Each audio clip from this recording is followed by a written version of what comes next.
শুভ সকাল বন্ধুরা। আজ 22 ফেব্রুয়ারি রবিবার।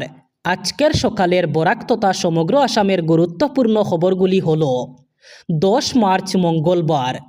প্রতিজন অরুণোদয় হিতাধিকারী মহিলারা মনে রাখবেন এই তারিখ। 10 মার্চ সকালেই প্রতিজন অরুণোদয় হিতাধিকারীর অ্যাকাউন্টে আসবে 9,000 টাকা করে। অ্যাক্টিভ রাখুন আপনার ব্যাঙ্ক অ্যাকাউন্ট এবং মোবাইল নাম্বার। 10 মার্চ সকালে ঘুম থেকে উঠেই আপনার অ্যাকাউন্টে এসে যাবে 9,000 টাকা। এমনই ঘোষণা করেছেন রাজ্যের মুখ্যমন্ত্রী ডক্টর হিমন্ত বিশ্ব শর্মা। তিনি প্রতিজন অরুণোদয় হিতাধিকারীদের সতর্ক করে জানিয়েছেন, আপডেট করে রাখুন আপনার ব্যাঙ্ক অ্যাকাউন্ট এবং মোবাইল নাম্বার। মোবাইল নাম্বার এবং ব্যাঙ্ক অ্যাকাউন্ট যদি অ্যাক্টিভ না থাকে তাহলে টাকা পেতে সমস্যা হতে পারে। এমনও হতে পারে যে আপনি টাকা নাও পেতে পারেন। তাই 10 মার্চ মঙ্গলবারের আগে আপনার ব্যাঙ্ক অ্যাকাউন্ট অ্যাক্টিভ এবং মোবাইল নাম্বার আপডেট করে রাখুন। নতুন অর্থবর্ষ থেকে নতুন নিয়ম। জাতীয় সড়কগুলিতে আর নগদ অথবা ক্যাশে পেমেন্ট করতে পারবেন না। আগামী 1 এপ্রিল থেকে চালু হচ্ছে নতুন নিয়ম। দেশের সমস্ত জাতীয় সড়কে আর নগদে লেনদেন হবে না। ফাস্ট্যাগ না থাকলে অনলাইনে ইউপিআই পেমেন্টই একমাত্র অপশন থাকবে টোল ট্যাক্স দেওয়ার। কেন্দ্রীয় সড়ক পরিবহন ও হাইওয়ে মন্ত্রকের তরফে জানানো হয় যে national highways authority of India দেশের সমস্ত জাতীয় সড়কে টোল সিস্টেমে নগদে লেনদেন করা বন্ধ করে দিচ্ছে। নতুন অর্থবর্ষের শুরু থেকে অর্থাৎ 1 এপ্রিল থেকে সম্পূর্ণ ডিজিটাল হয়ে যাবে জাতীয় সড়কে টোল সিস্টেম। এবার থেকে ফাস্ট্যাগ অথবা ইউপিআইয়ের মাধ্যমে ডিজিটাল পেমেন্ট করতে হবে। টোল প্লাজাগুলিতে ইলেকট্রনিক টোল কালেকশন ব্যবস্থা চালু করা হবে। এতে টোল প্লাজাগুলিতে ব্যস্ত সময়ে ভিড় কমবে। নগদে লেনদেনের ঝামেলাও থাকবে না। যাতায়াত আরও সহজ হবে। দক্ষিণ করিমগঞ্জে উন্নয়নের নামে প্রহসনের রাজনীতি চলছে। নিজে অসুস্থ হলেও ছেলেকে দিয়ে অগপ টিকিট নিয়ে নির্বাচনী ময়দানে নামার আশা কোনোমতে ছাড়তে চাইছেন না দক্ষিণ করিমগঞ্জের বিধায়ক। বিজেপি সরকারের সঙ্গী হয়ে অগপ দলে নাম লেখানোর আগে টিকিট নিয়ে রীতিমতো দড়ি টানাটানি শুরু করে দিয়েছেন বিধায়ক সিদ্দেক আহমেদ, আইনজীবী দাইয়ান হোসেন, ইকবাল হোসেন এবং ঠিকাদার আব্দুল কুদ্দুস।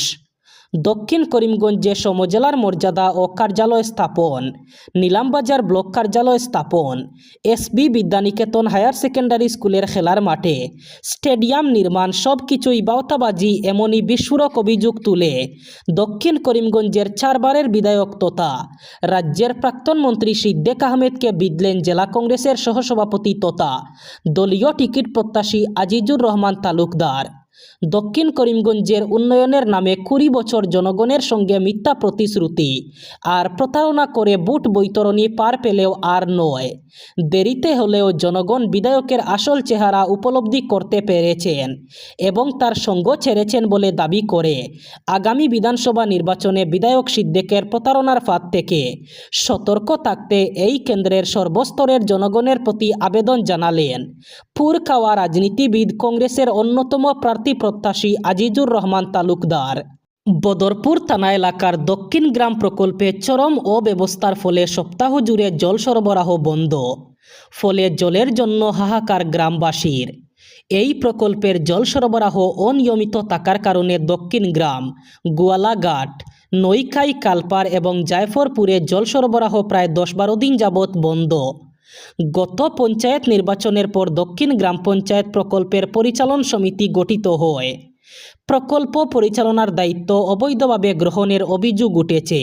স্থানীয় এবং বাসিন্দাদের অভিযোগ, টাকা এবং ক্ষমতার প্রভাব কাটিয়ে অবৈধভাবে প্রকল্প পরিচালনার দায়িত্ব নিয়ন্ত্রণে নেওয়া হয়েছে। পারস্যের আকাশে যুদ্ধের কালো মেঘ। একের পর এক রণতরী পাঠিয়ে ইরানকে চক্রব্যূহে গিলছে মার্কিন নৌবাহিনী। পাল্টা হরমুজ প্রণালীতে লড়াইয়ের মহড়ায় মত্ত তেহরান। এহেন পরিস্থিতিতে হঠাৎ করেই ভারত এবং আফগানিস্তানকে একসঙ্গে হামলার হুমকি দিল পাকিস্তান। জটিল ভূ রাজনৈতিক পরিস্থিতিতে ইসলামাবাদের হুঁশিয়ারিতে নড়েচড়ে বসেছে নয়াদিল্লি। পাশাপাশি এই ঘটনায় 2 পরমাণু শক্তিধর প্রতিবেশীর মধ্যে নতুন করে সংঘর্ষের আশঙ্কা যে তীব্র হচ্ছে তা বলাই বাহুল্য। সম্প্রতি ফ্রান্স 24 নামের একটি গণমাধ্যমে সাক্ষাৎকার দেন পাক প্রতিরক্ষা মন্ত্রী খোয়াজা আফিস। সেখানে জঙ্গি হামলা প্রসঙ্গে বলতে গিয়ে ভারত এবং আফগানিস্তানের বিরুদ্ধে বিষোদ্গার করেন তিনি, যা কয়েক মিনিটের মধ্যেই সমাজ মাধ্যমে ভাইরাল হয়ে যায়। খুয়াজার অভিযোগ, সন্ত্রাসবাদের নামে ইসলামাবাদের সঙ্গে ছায়াযুদ্ধ চালাচ্ছে নয়াদিল্লি এবং কাবুল। এই অবস্থায় রাওয়ালপিন্ডিতে জেনারেলদের পক্ষে হাত গুটিয়ে বসে থাকা সম্ভব নয়। বিধানসভা নির্বাচনের রণকৌশল নিয়ে শাসক শিবিরে তৎপরতা তুঙ্গে, কিন্তু এরই মধ্যে হিমন্ত বিশ্ব শর্মার এক মন্তব্য যেন মৌচাকে ডিল মেরেছে। দলের একাংশ বিধায়কের হৃদকম্পন বাড়িয়ে শিলচর রামনগরে সংবাদ মাধ্যমে মুখ্যমন্ত্রী সাফ জানিয়ে দেন, পারফরমেন্সই শেষ কথা। যারা মাঠে নেমে কাজ করেছেন টিকিট কেবল তাদের জন্যই, আর যারা জনবিচ্ছিন্ন তাদের জন্য এবার পদ্ম শিবিরের দরজা বন্ধ হতে চলেছে। মুখ্যমন্ত্রীর কথা থেকে এটাই স্পষ্ট, আগামী নির্বাচনে প্রার্থী বাছাইয়ের ক্ষেত্রে কোনো আবেগ অথবা ব্যক্তিগত ঘনিষ্ঠতাকে প্রশ্রয় দেওয়া হবে না। আসন্ন বিধানসভা নির্বাচনে বরাক উপত্যকায় বিজেপি 10 থেকে 12টি আসনে জয়লাভ করবে। বরাক উপত্যকা সফরে শিলচরে এসে আত্মনির্ভর অসম অভিযান 2-এর আনুষ্ঠানিক উদ্বোধন করে সাংবাদিকদের মুখোমুখি হয়ে এই কথা বলেন মুখ্যমন্ত্রী হিমন্ত বিশ্ব শর্মা। এদিন একাধিক উন্নয়নমূলক প্রকল্পের ফলক উন্মোচন করেন মুখ্যমন্ত্রী। শিলচরে রামনগর আইএসটিটিতে আয়োজিত অনুষ্ঠানে তিনি কাছাড় জেলার লক্ষ্মীপুর, লালা, বদরপুর, হাইলাকান্দি, শ্রীভূমি এবং শিলচরের বিভিন্ন প্রকল্পের উদ্বোধন করেন। পরবর্তীতে শ্রীভূমি, কাছাড় এবং হাইলাকান্দি জেলার 7,271 জন হিতাধিকারীর হাতে মুখ্যমন্ত্রী আত্মনির্ভর অসম অভিযান 2-এর প্রথম কিস্তির চেক বিতরণ করেন। সংবাদ মাধ্যমের সঙ্গে কথা বলতে গিয়ে মুখ্যমন্ত্রী জানান, বিজেপি সরকারের আমলে ইতিমধ্যে 1,60,000 যুবক যুবতীকে সরকারি চাকরি প্রদান করা হয়েছে। আগামী 5 বছরের মধ্যে আরও 2 লক্ষ সরকারি চাকরি দেওয়ার লক্ষ্য নেওয়া হয়েছে। আগামী 26 সালের বিধানসভা নির্বাচন প্রসঙ্গে মুখ্যমন্ত্রী বলেন, বিজেপি বরাক উপত্যকায় 10 থেকে 12টি আসনে জয়লাভ করবে বলে তিনি আশাবাদী। সাম্প্রতিক সূর্যগ্রহণ ভারত থেকে দেখা যায়নি, তবে মার্চেই রয়েছে পূর্ণগ্রাস চন্দ্রগ্রহণ এবং তা দেখা থেকে এই দেশের মানুষ বঞ্চিত হচ্ছেন না। কম সময়ের জন্য হলেও ওই চন্দ্রগ্রহণ প্রত্যক্ষ করতে পারবেন ভারতের মানুষ। চাঁদের নিজস্ব কোনো আলো নেই, তার উপর সূর্যের আলো পড়ে, তারপরেই তাকে দেখা যায়। পৃথিবী, চাঁদ ও সূর্যের মাঝে চলে এলে সূর্যের আলো আর চাঁদে পড়ে না, বদলে পৃথিবীর ছায়া পড়ে চাঁদের উপরে, আর তখনই হয় চন্দ্রগ্রহণ। পূর্ণগ্রাস চন্দ্রগ্রহণের সময় চাঁদের রং লাল হয়, সেই কারণে তাকে রক্তচাঁদ অথবা ব্লাডমুনও বলা হয়ে থাকে। আগামী 3 মার্চ পৃথিবীর যে দিকে রাত থাকবে সেখান থেকে দেখা যাবে চন্দ্রগ্রহণ। ভারত থেকেও দেখা যাবে, তবে কম সময়ের জন্য, প্রায় 5 ঘন্টা ধরে চলবে এই গ্রহণ।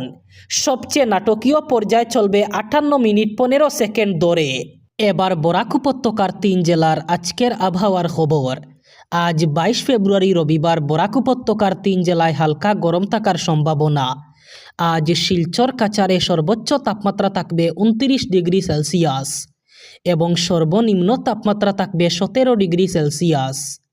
শ্রীভূমি, করিমগঞ্জে আজ সর্বোচ্চ তাপমাত্রা থাকবে 29 ডিগ্রি সেলসিয়াস এবং সর্বনিম্ন তাপমাত্রা থাকবে 17 ডিগ্রি সেলসিয়াস। একইভাবে হাইলাকান্দি জেলায়ও আজ সর্বোচ্চ তাপমাত্রা থাকবে 29 ডিগ্রি সেলসিয়াস এবং সর্বনিম্ন তাপমাত্রা থাকবে 17 ডিগ্রি সেলসিয়াস। এই ছিল আজকের সকালের গুরুত্বপূর্ণ খবরগুলি। ভিডিওটি অবশ্যই লাইক করবেন এবং চ্যানেলটি সাবস্ক্রাইব করবেন।